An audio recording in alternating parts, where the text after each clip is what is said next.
I'd like to call up another invited witness, Terrance Wigfall. Terrance, are you here? Come on up, Terrance. And Bertha Vasquez. Bertha, are you here? Vasquez? Okay.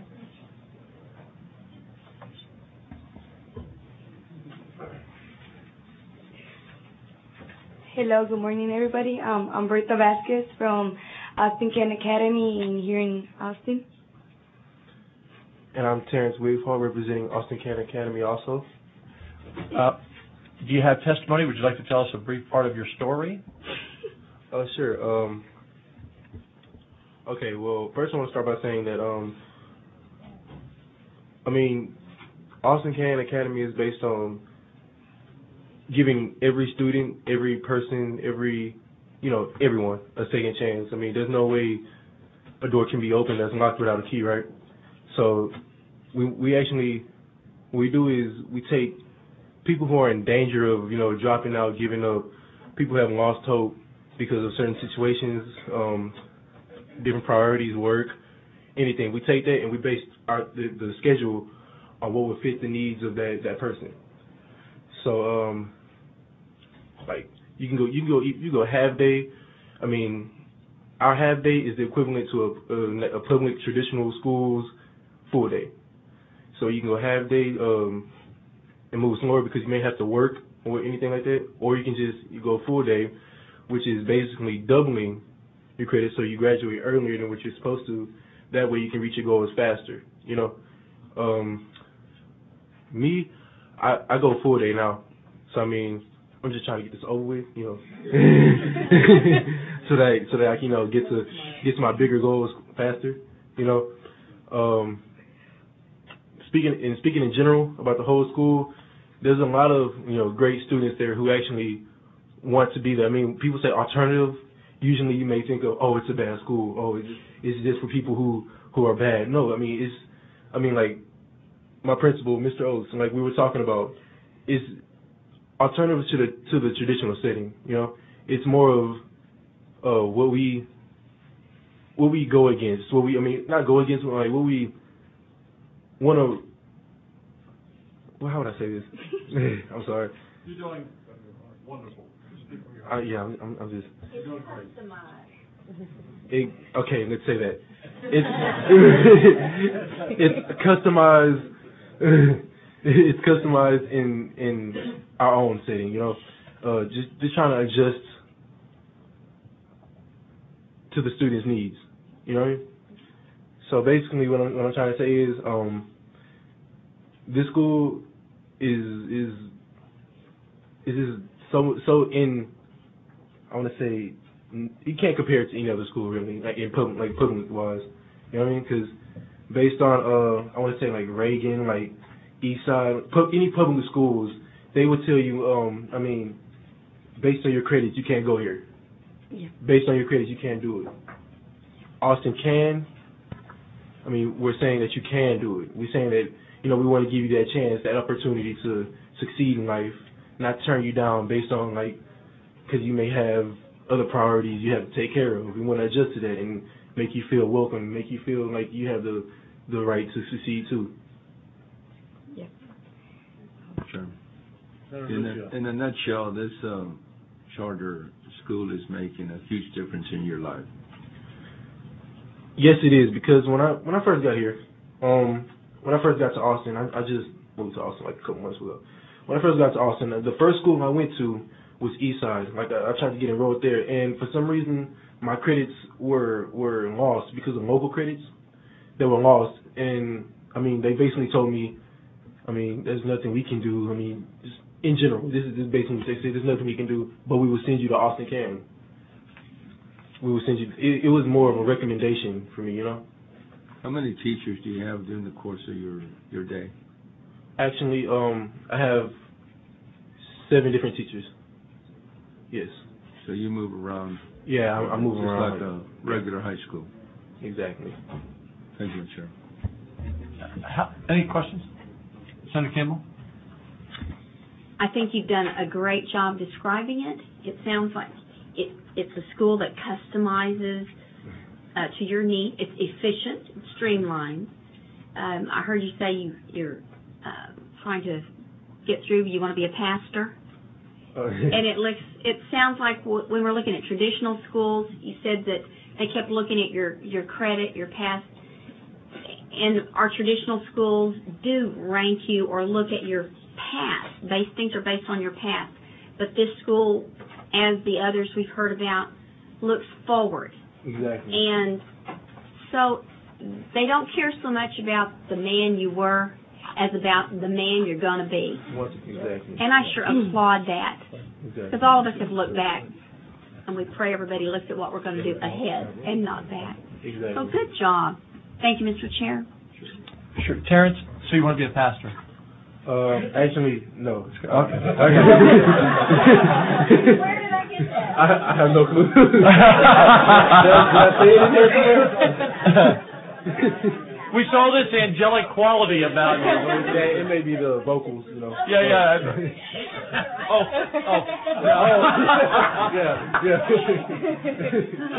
Okay, well, actually... I was getting ready to pick up the tab for your seminary. I mean, that's what I was going to tell you. Actually, what I really want to specialize in is graphic designing. You know, I'm trying to do some stuff for Nike, designing for Nike. Yeah.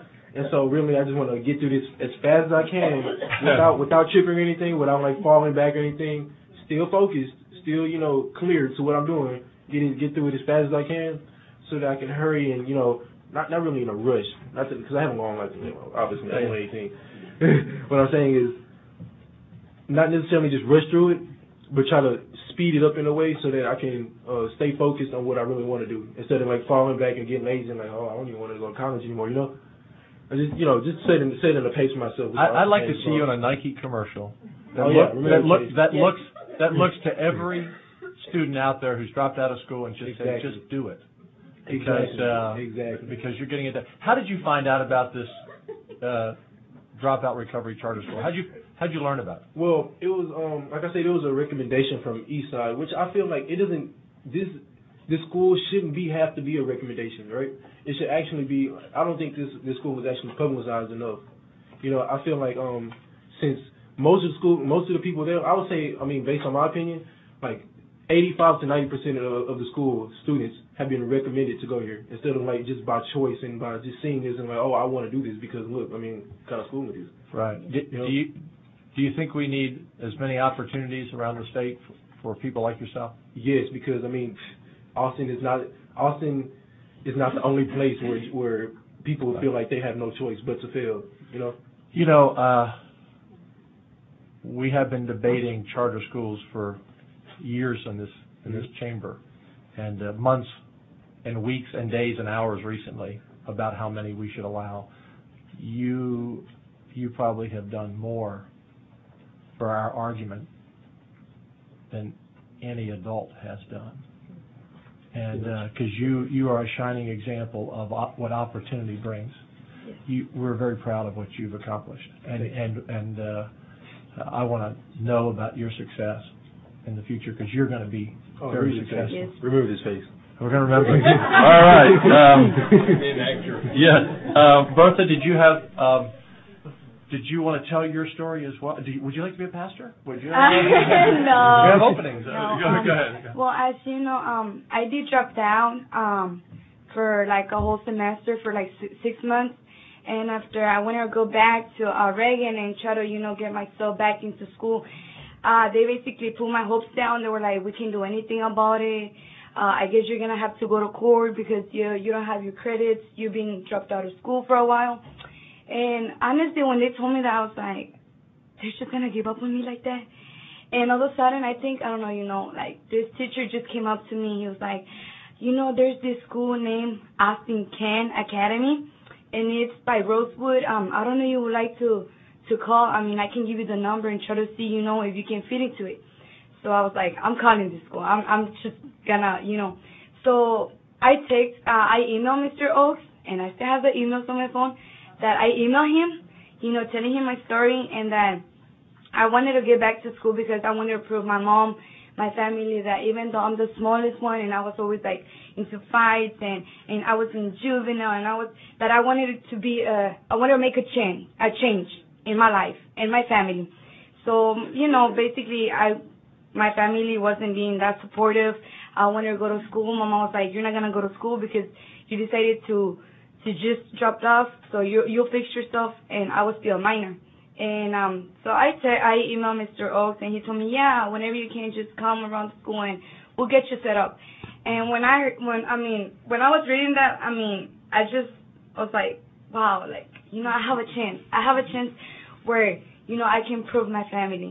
So I got into school, we had the orientation. I started coming to school. Basically, I'm graduating a year before my class 2014. I'm making it this June. I'm walking this stage right away, and I want to be a nurse. That's been my main goal since I was a little girl. I want to be a nurse. And in Reagan High School, when I would talk to my science teacher about it, she would just be like, "Yeah, whenever you graduate, we'll see what we can do." And right now in Austin Kent Academy, there's this teacher trying to get me a tutor, like a nurse, like like a person that can kind of like talk to me about nursing and how it is. And it's just, you have more support, honestly. In this school, I come every day. There's always a smile in my face, no matter what my issues are at home or my job. My teachers, they smile at me and they're like, "Girl, you ready to rock and roll this day?" I'm ready, and it's just, honestly, I think the Austin Kent Academy School should be more than just a school that, when you walk through it, you probably think, that's a crazy, like for crazy people or gangbangers, school, because like the school, it's like, it's small and it's kind of, but when you go inside and you see, girls and guys, smiling at you and, just saying, "Man, you can do it. You took the right decision to come and try to get your education back." And all I can say is that Mr. Oaks, he's been like a really nice person that if I know I feel down, he'll be like, "Austin Kent, remember, he says Ken, not Kane." So, like the teachers, they'll push you forward to it. You don't go to school, they'll text you, they'll call you, they'll be like, "Where you at? You're skipping, huh? We're gonna find you," and like in the other schools, they'll be like, "Yes, this is for this and this and this." Like they don't really put effort to trying to help you. And like I'm just ready to walk this stage, this 2013, not 2014. Bertha, we need some of your energy. Bertha, sounds like you got some pretty good counseling there at the academy, and I'm very, very happy to. And I hope the public schools that I'm a big supporter of, major supporter of, is listening to your testimony in terms of support and making sure that they dedicate time to each one of the students and the special needs that each students have. So I want to ask you, if I may, some personal questions. Do you have two parents or one parent? A single mom. You're a single mom. Okay. And how many brothers and sisters do you have? I have. Well, we're 5 girls with me. I'm the smallest one, and my brother is. You're the youngest of 5 girls. I'm the youngest one. Yeah. No youngest. Brothers? One. He's the oldest. Brother. So we're 6. He's the king. Okay. Yeah, I would say he's the king. All right. Well, you're going to be a role model for your older sisters. Yes, and, they all. Let me ask you: did any one of your sisters also drop out of high school? 2 of them. 2 of them. Yes. And have they had are they older? Are they in their 20s? Are they older than 25, 6? One is 20 and the other one is 21. All right. Maybe you can encourage them to come back and, through your experience, tell them what's waiting for them in terms of this great opportunity in this academy. And lastly, I want to tell you that when you become a nurse, I hope that you are a nurse at the nursing home that I'm going to be at. Because you got to hurry up and graduate.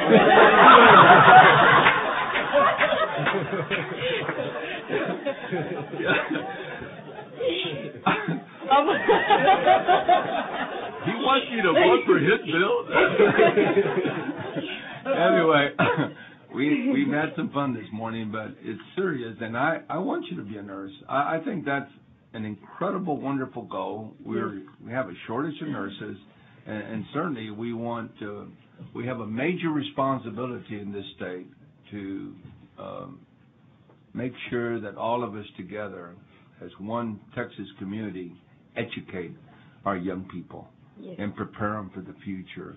But, with people with your initiative and your energy and your willingness to come back and you're self-motivated, that, you're more than halfway there. And that's going to count. And I hope that you can continue to talk to other young people who have dropped out so they, too, can reach success levels never before dreamed by them, obviously, because of things that have happened in their lives. So I congratulate both of you, an actor, a nurse. I mean, we're in great shape here in Texas.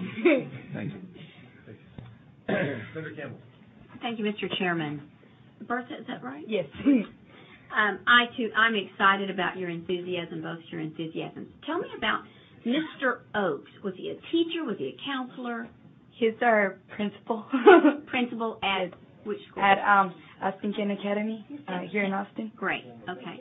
Yeah, he's here. Oh, yes. Mr. Oakes, can you raise your hand? Oh, well, kudos to you, Principal Oakes.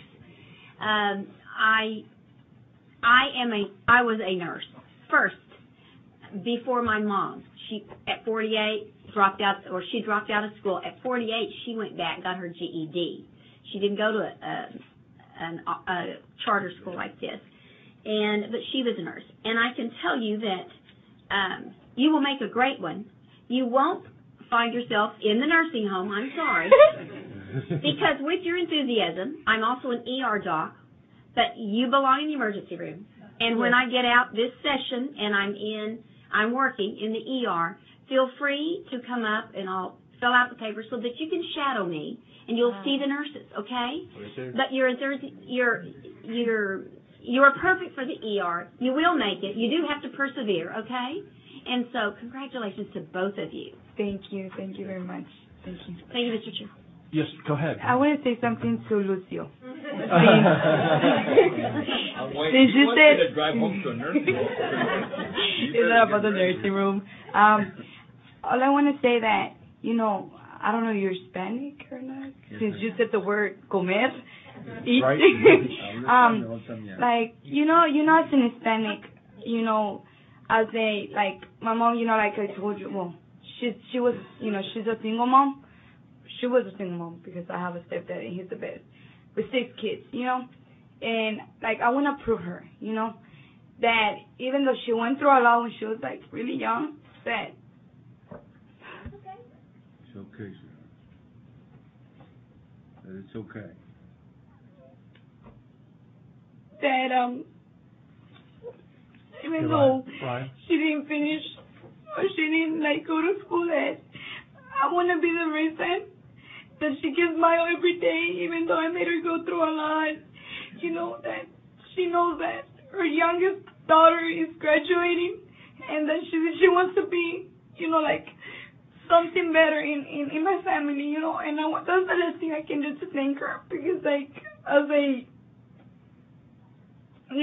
single mom and fighting for us since she was small, it's really hard. It's in Mexico, life is not easy, and since I'm here now, I want to take the chance to prove people that not because my mom was a single mom that I'm gonna do the same thing. I want to prove them that I'm gonna graduate, I'm gonna walk the stage, and I'm going to become a nurse, no matter how hard, how difficult life gets. Well, we're each here are going to make sure that you get the support you need in the future. And those listening will also, there are a lot of wonderful people in this state that want to see you achieve your dreams and your dreams, young man. And the wonderful men and women that we serve with here today, the chairman and I, all are full of compassion for those that have struggled in their lives, and you're making your mama proud right now. I mean, she is so proud of you right now, and you, as I just mentioned moments ago, will continue to be the role model for the others. I have some success stories that are just tearjerkers, and that prove that where there's a will, there's a way. And in your heart, you've already made up your mind, so you're successful already. But we want you to have that degree. We want you to have that, license to be able to become a nurse. And I don't want you to forget me. You got to come visit me. I will. I will be there for you, and I know that everybody else will be praying and hoping and pushing in your direction for your success. All I can say, please help the charter schools. Kids are turning their life around, and I see many of my friends that I saw them, I was like, they're not going to make it. They graduated this past January. So just, help us. We want to keep charter schools going on. We don't want to give up, and I don't want to give up on me, and I don't want to give up on him, on my friend, and I don't want to give up on Mr. Oaks, because he's the best. So asking can stands for we can, not for we cannot. So that's all I can say. Thank you. Bertha, just I need my tissues back. It's a bad day not to bring a hanky. Dr. Campbell, Senator Campbell, will reach out to you. My daughter's a nurse as well, and so we have your contact information, but contact us. My daughter would be glad to reach out and give you any advice and guidance, as many people will. And I want to tell you both. Today has been a tough day because everybody up here wants to support what you're doing and choice and freedom of charter schools. And in the adult world of politics, sometimes the adults get in the way of fighting and politicking. And so I was a little discouraged because we're trying to do the right thing and the good thing. Because I didn't know the two of you, I had not met the two of you, but I knew there were thousands like you. So what you have done today is probably turned around some people's thinking. Watching, listening, maybe sitting here. But you have inspired me that I'm going to fight for the two of you and the thousands like you. Thank you. We're not going to let politics steal futures and dreams. Not going to do it. And if I lose going down fighting, I will fight for the two of you. And we're not going to lose. Thank you very much for your testimony. Thank you. Thank you.